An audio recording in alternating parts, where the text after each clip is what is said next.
نبی اکرم صلی اللہ علیہ وآلہ وسلم نے وضو کیا تو اپنا چہرہ 3 بار دھویا اور اپنے دونوں ہاتھ 3 بار دھوئے اور اپنے سر کا مسح کیا اور فرمایا دونوں کان سر میں داخل ہیں۔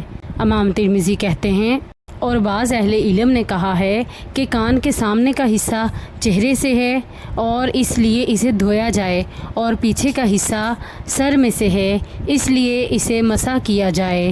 اسحاق بن راہویہ کہتے ہیں کہ میں اس بات کو پسند کرتا ہوں کہ کان کے سامنے کے حصے کا مسح چہرے کے ساتھ کرے، یعنی چہرے کے ساتھ دھوئے، اور پچھلے حصے کا سر کے ساتھ۔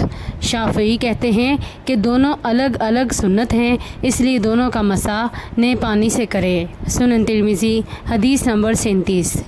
رسول اللہ صلی اللہ علیہ وآلہ وسلم نے فرمایا ایڑیوں کے دھونے میں کوتاہی برتنے والوں کے لیے خرابی ہے، یعنی جہنم کی آگ ہے۔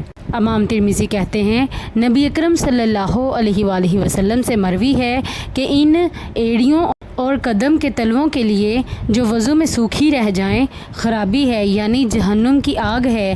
اس حدیث کا مطلب یہ ہوا کہ پیروں کا مسح جائز نہیں اگر ان پر موزے یا جراب نہ ہوں۔ سنن ترمذی حدیث نمبر 41۔